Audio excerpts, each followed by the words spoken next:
오늘의 주제. 오늘의 주제.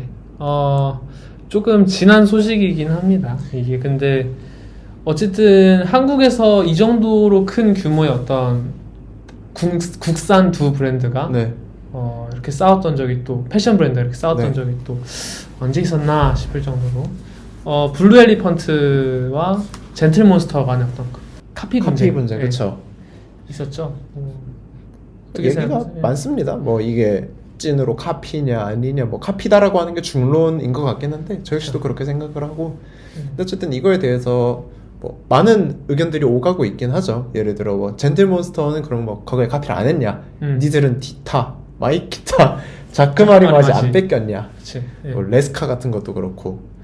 근데 블루 엘리펀트는 좀 다른 것 같아요. 어떤 그 젠틀몬스터가 이제 초창기 때 네. 어떤 다른 아이웨어 브랜드들의 디자인들을 레퍼런스 하거나 아니면 뭐 카피하거나 했던 것과는 또 다른 느낌이죠. 그게 이제 약간 그 사람들이 캥겨하는 부분인 것 같은 게 젠틀몬스터는 자기 색을 얼마 안 가서 잘 찾았어요. 그렇죠. 자기의 에스테틱을 찾았어요. 어쨌든 왜냐면 뭐 거기 어떤 거대한 브랜드 아니면 뭐 빈티지들을 뭐 뺏겼다 이런 논란이 나오긴 했었지만은 결국에 지금 젠틀몬스터라는 브랜드의 BI의 중심이 되는 거는 결국 소위 말하는 어떤 그 네오한 느낌이죠.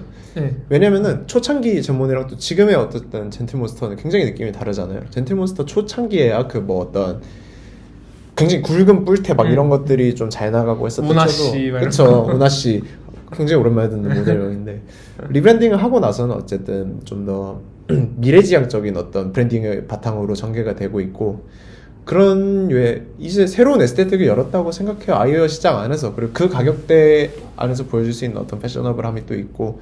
왜냐면은 젠틀몬스터는 처음 런칭했을 때부터 지향점 자체가 지향점은 럭셔리였어요. 어포더블한 럭셔리가 좀 지향점이었기 때문에 그런 점에서 또 이제 블루 엘리펀트와 차이가 있고, 블루 엘리펀트는 제가 느끼기에는 어쨌든 블루 엘리펀트가 추구하는 미감이라는 게 없어요.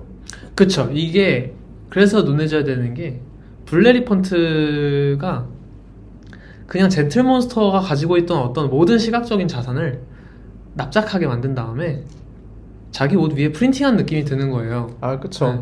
그래서 자기가 가지고 있던 색이 분명하게 있거나 하면은 카피로 누가 보겠습니까?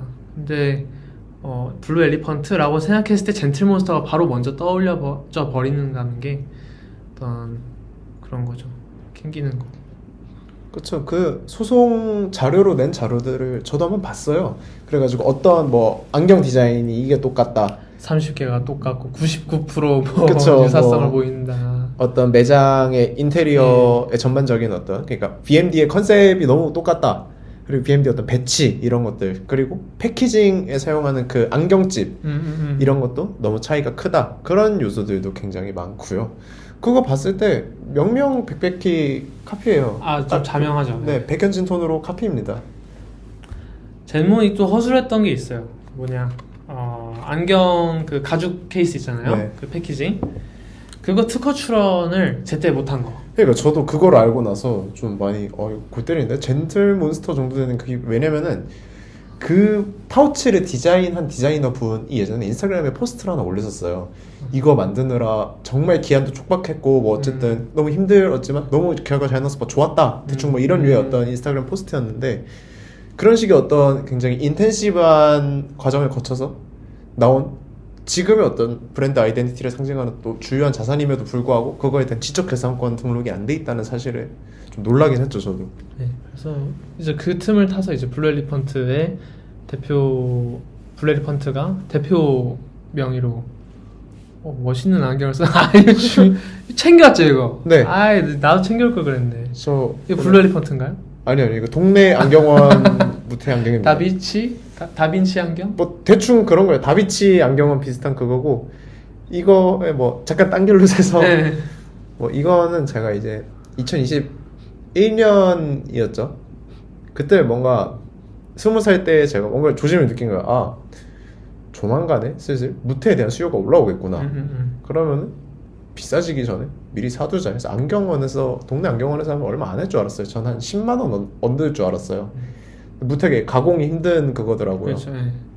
그래서 이걸 한 18만 원 정도 주고 샀는데 굉장히 피눈물 흘리면서 사고 종종 지적인 척을 할 때 그래서 썼어요. 아. 저 이거를 쓰고 인터뷰도 몇 번 나갔었고 먹혀요 좀? 그건 잘 모르겠어요. 잘 모르겠고. 근데 남들이 인터뷰할 때 제가 이거를 몇 번 쓰기는 했었어요. 이 어떤 퍼스트 룩이 되게 중요하니까. 그렇죠. 그래서 저는 이제 어떤 장인의 모든 요소를 다 갖추고 말았어요. 안경 쓰고 수염 기르고 머리까지 길기 때문에 그렇죠. 패션 어떤 장인의 패션 장인. 패션 장인의 요소를 모두 다 갖춰버렸다. 뭐 아무튼 잡설은 여기까지 하고. 그래서 어디까지 했냐? 블루 엘리펀트. 블루 엘리펀트가 이게 그리고 하나 더 네. 있는 게 젠틀몬스터는 2011년인가 이제 처음 네. 출범을 해서 거의 한 14년, 15년 이렇게 이어오고 있는 브랜드고 엄청 힘들었어요. 그 어떤 성장하는 과정이. 제가 찾아보니까 젠틀몬스터가 처음에 어떤 마케팅 전략으로 당대에 되게 유명했던 한 타투이스트랑 콜라보를 합니다. 네. 그래서 자기가 젠몬이 만든 안경에 타투이스트의 어떤 그 그래픽이었는지 그런 것들을 덧입혀서 딱 출시를 하고 그 타투이스트의 친구 네. 가장 친한 친구 중에 한 명이 류승범이었어요. 그래서 이제 김한국 씨가 네. 그분한테 이걸 류승범한테 한번 씌워줘라. 스지 마케팅. 스지 마케팅을 시도했는데 그 타투이스트 분이 안경이 못생겨서 싫다. 그렇게 이제 거절을 네. 놔서 김한국 대표님이 또 됐다 해가지고 진짜 중요한 건 마케팅보다 일단 디자인이구나. 네. 그래서 디자인 개편을 막 하고 막 아주 그냥 막 산전수전 다 겪으면서 이제 이 자리에 온 건데 블루 엘리펀트는 이제 딸깍 해가지고 딸깍인 거죠. 이제 2-3년 만에 막 갑자기 뭐 연매출 막 한 해에 10배 그쵸. 10배 띄우고 영업이익 막 10배 띄우고 그런 것들이 어쨌든 좋게 보일 수가 없지 않겠냐. 왜냐면 네. 그 성장 배경에는 어떤 그 젠몬이라는 그 거인의 그림자 밑에서 네. 어떤 그 꼼꼼물을 받아먹은 게 너무 당연하니까 보여지던 자료에 의하면. 그렇죠. 어쨌든 블루 엘리펀트라는 브랜드가 선택했던 전략은 젠틀몬스터라는 브랜드가 어쨌든 한국을 대표하는 브랜드 중에 하나가 됐고 실제로 해외 관광객들이 와가지고 사가는 매출, 면세점에서의 매출 이런 것들도 꽤 잘 나오는 그런 브랜드예요. 젠틀몬스터가. 그래가지고 해외 고객들이 왔을 때 막 이걸 봐. 근데 한국에 오는 또 많은 관광객들의 비중, 결국 아시아권 관광객들도 꽤 많은데 그분들 어떤 지갑 사정을 고려한 이제 염가판을 우리가 내서 틈새 시장을 공략을 그쵸. 해버리자. 네. 이게 블루 엘리펀트의 전략이었던 거죠. 사실 젠몬 땡땡 맛 브랜드 만든 거예요. 젠몬 맛. 그러니까 듀프로서는 듀프전에. 최고의 어떤 그 루트를 선택한 거긴 해요. 그렇죠. 예를 들어 뭐 두바이의 향수 브랜드들, 네. 수많은 듀프 브랜드들이 다 막 킬리안 뺏기고 네. 프레데릭 말 뺏기고 이런 거 하듯이 비슷한 행동을 한 거죠. 블루 엘리펀트가. 다만 상대를 너무 잘못 골랐다. 그쵸. 이게 또 그런 것도 있어요.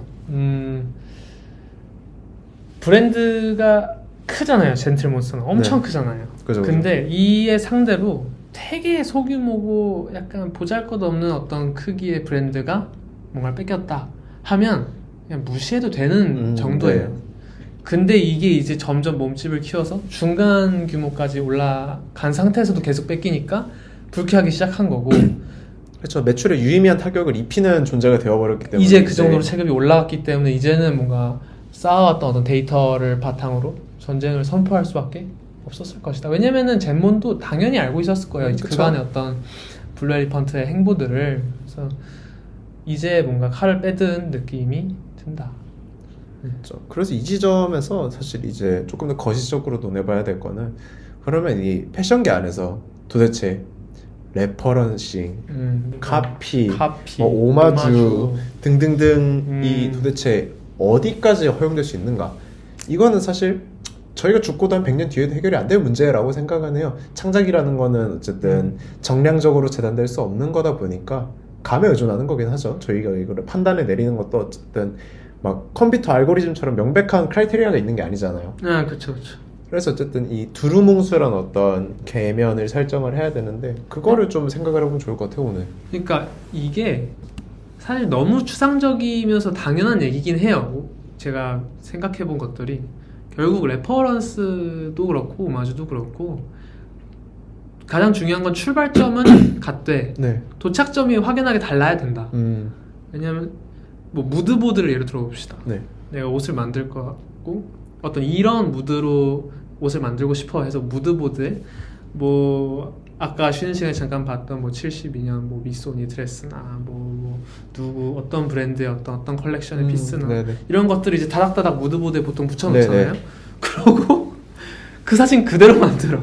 그 다음에 이제 뭐 김영택 페리스 붙여서 내면은 그거는 무드보드가 아니라 작지잖아요. 작지. 그냥 작업 지시서가 되는 거잖아요.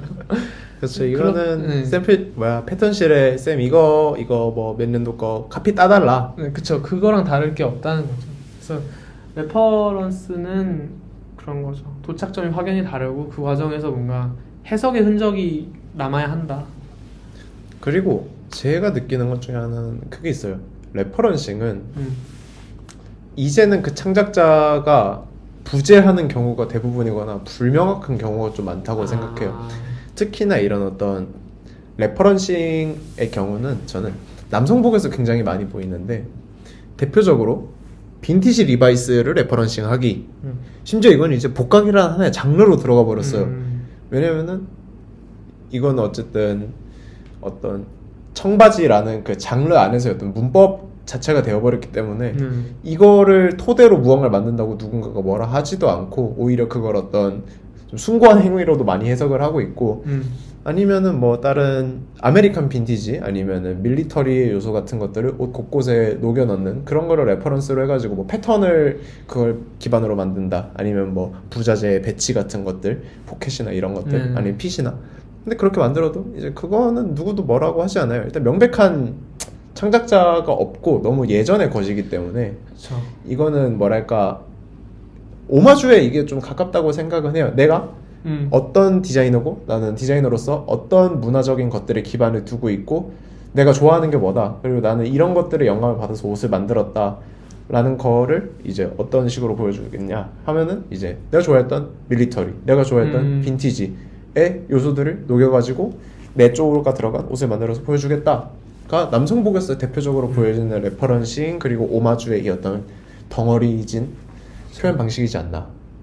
음악에서도 그렇잖아요. 뭐 흑인 음악 그쵸. 그러면은 뭐 어떤 되게 어떤 아이코닉한 그 예전의 네. 전설적인 아티스트 힙합 아티스트의 네. 멜로디나 그런 사운드나 어떤 라임의 문법들 같은 거를 왜냐면 그 어떤 얘기했던 아이콘이 더 이상 창작 활동을 하고 있지 않고 죽었거나 그쵸. 그래서 이미 그 사람의 헤리티지가 1부터 100까지 다 완료됐다고 느껴진 상황에서 네. 아, 나 이 사람과 어떤 같은 문화적인 정체성을 공유를 하고 네. 그런 어떤 맥락이 전제되어 있을 때 오마주가 성립이 한다. 성립하고 기능하는 거잖아요. 완결성 꽤 중요한 부분인 것 같아요. 약간 이 사람이 보여줬었던 어떤 행동, 뭐 디자인, 아니면 뭐 곡의 스타일 이런 것들이 명시적으로 완결이 되진 됐든 안 됐든지 간에 그 어떤 에라 안에서의 적절한 완결이 그쵸, 이루어졌다고 하면은 그거에 대해서는 오마주를 많이 하는 것 같아요. 예를 들어 브레이크가 고장난 8톤 트럭 그거 은지원 씨가 제일 먼저 하고 다이나믹 그쵸. 듀오가 하고 그 뒤에 그냥 한국 힙합 곡들 3개 중에 분배파는 애들 3개 중에 하나는 이제 맨날 브레이크 고장이 났어요. 다 픽시 자전거처럼 다 그 가사를 오마주하고 이제는 3살 배기 애도 그게 은지원이 쓴 건지 알 겁니다.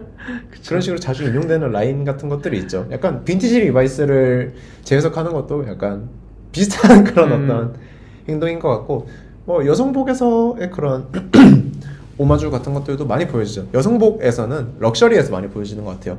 당장 뭐 마티 블라지가 샤넬 가서 오케이 빈티지 샤넬 싹 다 열어줄게 이러고 아카이브 창고 들어갔다가 기 눌러가지고 이제 나와서 어려워 이러고 자기 나름대로 어쨌든 그래도 빈티지 샤넬을 재해석한 거. 피치올리가 발렌시아가 가가지고 똑같이 수장고 딱 들어가서 그쵸. 옛날 발렌시아가 네. 다 일로 와 이러고 이제 다 해가지고 제주 앞에서 내기. 댐나도 똑같은 걸 하고 있고 럭셔리 안에서는 이제 자사의 아카이브 그리고 내 선임 디자이너들에 대한 오마주를 그런 식으로 레퍼런싱 겸 오마주를 많이 하는 것 같아요. 그렇죠. 그러고 그런 상황에서는 어떤 그 약간 지식계산권에 대한 얘기가 네. 나올 필요가 없죠. 그쵸, 왜냐면 본체가 똑같으니까. 물론 이제 그 안에서 그런 게 있죠. 소비자 입장에서 뭐 크리스토발 기 발렌시아가 네. 뭐 피치올리 기 발렌시아가 이렇게 나누어서 생각을 하긴 하는데 뭐 그런 것도 오마주가 될 수 있죠. 충분히. 네. 근데 앞에서 얘기했던 그런 레퍼런싱이나 오마주 같은 것들은 공유하고 있는 특징이 결국엔 그거잖아요. 어떤 유사성이 존재함에도 불구하고 그게 참작될 수 있는 어떤 그런 이유들이 있다. 네, 어떤 오마주를 하는 사람과 오마주 되는 대상 네, 네. 간의 어떤 그 관계가 네. 이것을 정당화할 수 있는 지점이 있다거나 아니면은 해석하는 과정에서 자기만의 색이 뚜렷하게 좀 들어갔다거나 그런 게 있어야 되는데 이제 카피는 그런 게 없는 거죠. 뭔가 아, 그쵸. 그 관계성이 부재하고, 오, 좋아 보이는데? 이거 해야지? 그치. 하는 네. 그게 카피인 거죠. 뭐, 대표적으로, 그냥 뭐, 언급을 하자면은, 뎀나가 발렌시아가 최전성기를 이룰 때, 한국에서 그게 듀프 브랜드들이 굉장히 많았습니다. 뭐, 언더마이카가 됐든지 간에, 네네. 또 뭐야, 뭐, 이것저것 있었는데, 언더마이카가 제일 많이 기억에 나고, 그래서, 최근에 인스타 알고리즘에 언더마이크가 다시 떠가지고 한번 들어가 봤어요. 디자인의 갈피가 완전히 없어졌어요. 왜냐? 본체인 뎀나 바잘리아가 발렌시아가 때려쳐버렸기 때문에 나침판이 사라진 거예요. 아. 이제 우린 무엇을 해야 되는가? 그리고 디자인이 굉장히 뭔가 방황을 하고 있고 뎀나가 보여주는 어떤 브랜딩의 방식 어쨌든 쇼 프레젠테이션이라든가 아니면은 캠페인 같은 것들도 부재해 버리니까 이제 그냥 핸드폰 사진 딸깍 어떤 정도의 에스테틱으로 다시 격화돼 버리고 그런 거에서 또 카피를 크게 체감을 하는 것 같아요. 그래서 또 생각나는 게 비슷한 예로 이노머닛과 아크메드 라비의 관계. 네. 이노머닛도 어떤 그 비슷한 시기에 뭐 후드나 어떤 티셔츠 같은 어떤 캐주얼 매우 이제 일상적인 어떤 복종의 애새끼 얼굴 그렇죠. 그 기묘한 이야기. 네. 그거 프린트하는 거 어떤 그런 디자인 요소를 아크메드 라비가 거의 동일하게 사용했고 그렇죠. 아예 동일하게 사용을 했죠. 이노머닛을 위시한 어떤 그런 디자인 문법이 네. 저물어감에 따라서 아크메드 라비도 잠깐 방향성을 잃었었다가 지금은 굉장히 잘 어떤 새로운 그 타겟층을 잡고 네.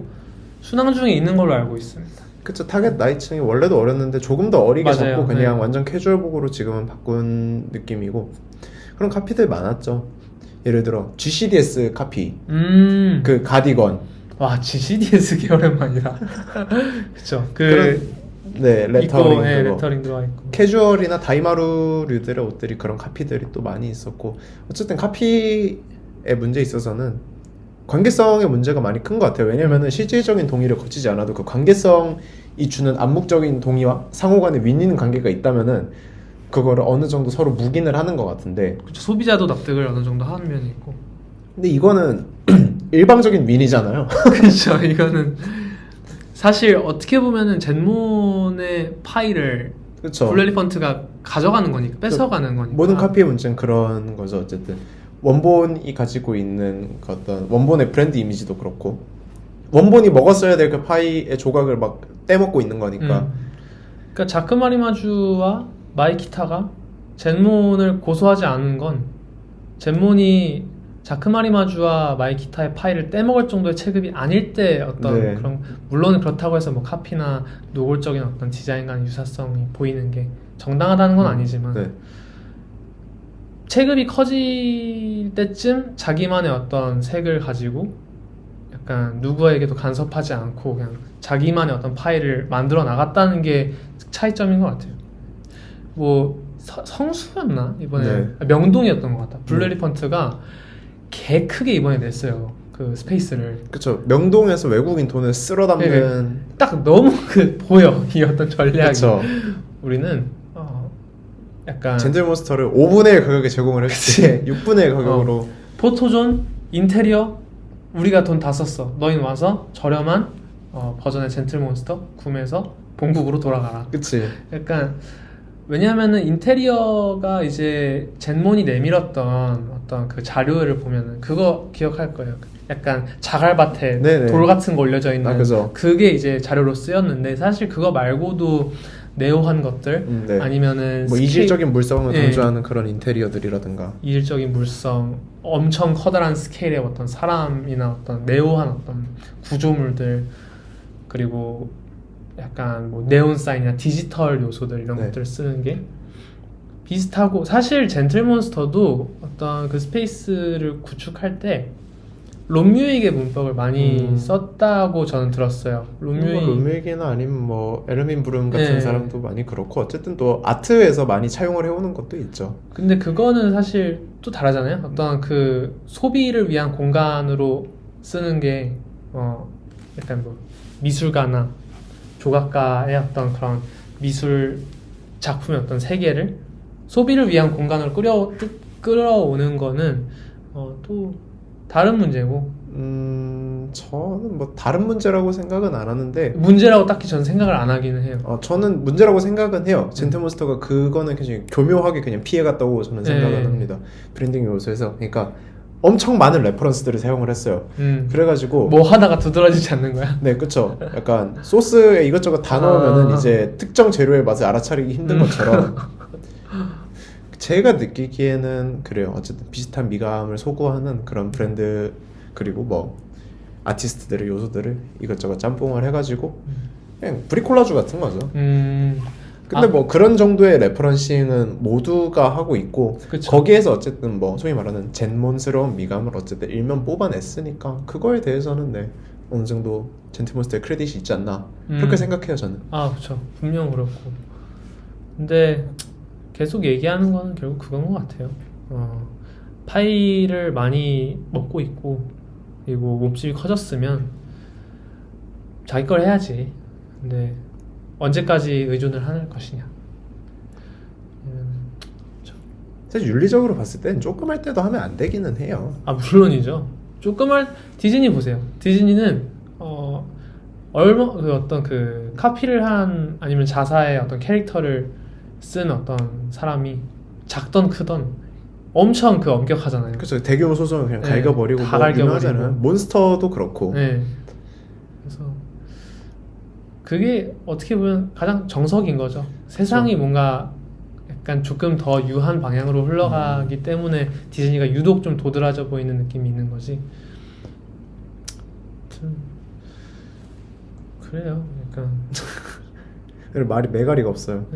네, 이런 카피 문제에 대해서 어쨌든 이런저런 또 얘기를 나눠봤는데 결론적으로 제가 느끼고 있는 거는 그거예요. 관계성의 문제가 크다. 그리고 레퍼런싱하고 있는 원작자한테 내가 피해를 입히고 있는가. 그거를 봐야지. 네. 관계성 그리고 어쨌든 피해의 여부 이거 전부 다 묵인이 될 수 있는 그 조건인 것 같아요. 솔직히 뭐 그래 너희 우리 거 오마주해 땡땡 공인 뭐 이거 라고 하는 경우는 없잖아요. 그쵸. 대신 그냥 참아주는 그거의 조건이 될 수 있는 거. 뭐 스프링과 루이비통의 고소권 같은 경우만 해도 그때까지만 해도 루이비통은 그냥 개빡 럭셔리였기 때문에 지금도 개빡 럭셔리지만 스프링 같은 어디 길바닥 보더들이 간히 우리의 그 모노그램을 막 따버리냐 해서 고소 이런 식으로 피해를 입힌다고 하면은 그거는 카피의 영역의 문제로 들어갈 수 있는 것 같아요. 그쵸. 뭐 예를 들면 그런 거지. 라멘에서도 라멘의 네. 세계에서도 그런 거 되게 많잖아요. 사제지간의 어떤 네. 여기서 어떤 그 본체의 어떤 매니아에서 내가 뭐 10년 동안 근무하고 나와서 내 업장을 찾았다. 그랬을 때 자기 일했던 어떤 그 업장의 뭐 육수를 우리는 방식이거나 면을 뽑는 방식이거나 어떤 네. 그 고유의 스타일이 있을 거 아니에요. 그걸 어느 정도 가져와서 쓰겠죠. 그렇다고 해가지고 내가 여기 것을 뺏긴 거고 원래 있었던 업장의 어떤 파이가 줄어드냐 이런 것도 아닌 거죠. 그러니까 그렇죠. 자기의 색을 담으면은 그게 약간 아까 얘기했던 오마주의 형태가 될 수도 있는 거고.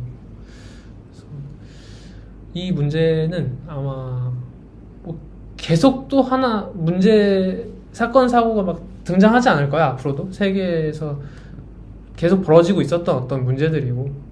그렇죠. 그래가지고 이런 카피 문제에 대해서 논하기에 뭐 시간이 많진 않지만은 무드에 관련된 어떤 카피 같은 것도 조금 더 이제 부상이 될 수 있는 어떤 논지라고 생각하고 지난번 영상에서 얘기했었던 어떤 막 이지 에스테틱, 뭐 사크레라 에스테틱 이런 것들도 사실 특정 브랜드가 그거를 강하게 미는 것 그리고 그것이 어떤 정체성으로 위치를 했었다면 그것 역시도 사실 고소감이 되려면 될 수 있다고 생각은 해요.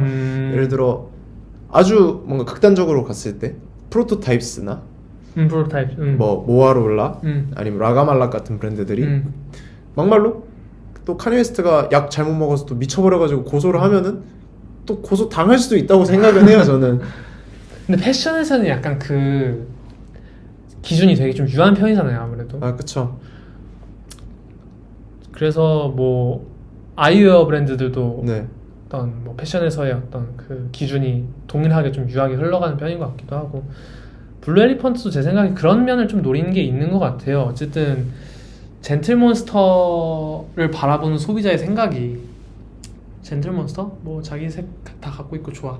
근데 품질 구리잖아. 그렇죠. 품질에 비해서 개 비싸다 이런 얘기들을 맨날 하니까 이미 어떤 그 소비자층에서 안 좋은 어떤 인식이 있고 하다 보니 그래. 패키징 특허 출원도 안 돼 있겠다 하니까 이제 그냥 가보자 하고 움직인 것 그렇죠. 같은데. 어차피 뭐 품질, 그러니까 QC에 대한 것이 이미 원본에서도 QC에 대한 문제가 나왔다. 그럼 우린 더더욱 QC가 상관이 없는 저가품으로 승부를 보자. 네. 판형만 똑같이 찍어서 음. 그런 식으로 움직였던 게 블루 엘리펀트의 어떤 전략인 거죠, 사실은. 그래서 이 어떤 분쟁이 어떻게 끝날지 또 궁금하긴 합니다. 이게 근데 저는 분쟁의 결과가 보여요. 왜냐? 현금 양의 젠틀몬스터가 압도적으로 많기 때문에 그냥 까놓고 말해서 젠몬이 더 좋은 변호사 사서 쓸 거고 더 압도적으로 두들겨 팬 다음에 뭐 배상금을 많이 물라고 하겠죠, 이제 블루 엘리펀트한테. 블루 엘리펀트는 이제 준비를 해야 될 거는 제가 볼 때는 유동성 강화를 이제 해야 되지 않나. 빨리 도망칠 준비를 하려면은 그쵸. 네. 이제 다 현금화하고 어쨌든 빤스런 칠 준비를 하려면은 근데 스페이스 저 공간 만든 것도 되게 최근이라 또 어떻게 할지 모르겠네요. 이게. 지분 팔고 도망가겠죠. 뭐. 사모펀드에 넘기고 이 바닥 돌아가는 게 그렇지 않습니까? 그래서 오늘은 이제 블루 엘리펀트와 젠틀몬스터 간의 어떤 분쟁에 대해서 얘기를 해봤고, 뭐 앞서서 얘기했지만 좀 살짝 지난 뉴스긴 하지만 또 이런 거 짚어보면 또 얘기할 만한 게 또 네, 많았으니까 시의성은 있다. 그래서 얘기해봤고, 다음 편은 뭐 올라가죠? 그 얘기를 해야죠. 이제 저희가 또 컨텐츠 개편을 이제 네. 했다고 지난 영상에서 얘기를 했는데, 아마 다음 주에는 그게 올라가죠. 저희가 태원군 저 각자 이제 네. 개별 녹화를 진행해서 한 편씩 이제 네, 올릴 예정이에요. 단일 주제를 이제 각자 설정해가지고 서로의 어떤 조금 더 각자의 관심사나 취향이랑 맞닿아 있는 어떤 주제로 각자 편집을 다 거쳐서 올릴 것 같은데, 그래서 네, 인방식 운영을 하겠다. 예, 슈카월드식 운영. 네.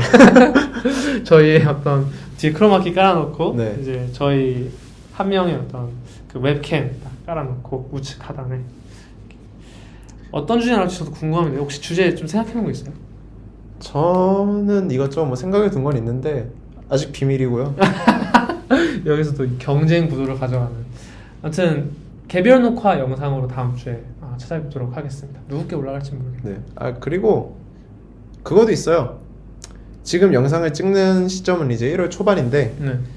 2주 정도 있으면 드디어 이제 모든 패션인들의 축제, 드디어 패션위크 시즌이 돌아옵니다. 그거 중요하죠. 맨즈가 이제 1월 16일부터 밀란. 캘린더가 서면서 3월까지 쉴 틈 없이 또 이제 하루에 컬렉션이 수도 없이 쏟아져 나오는 축제이자 재앙의 기간이 이제 돌아왔어요.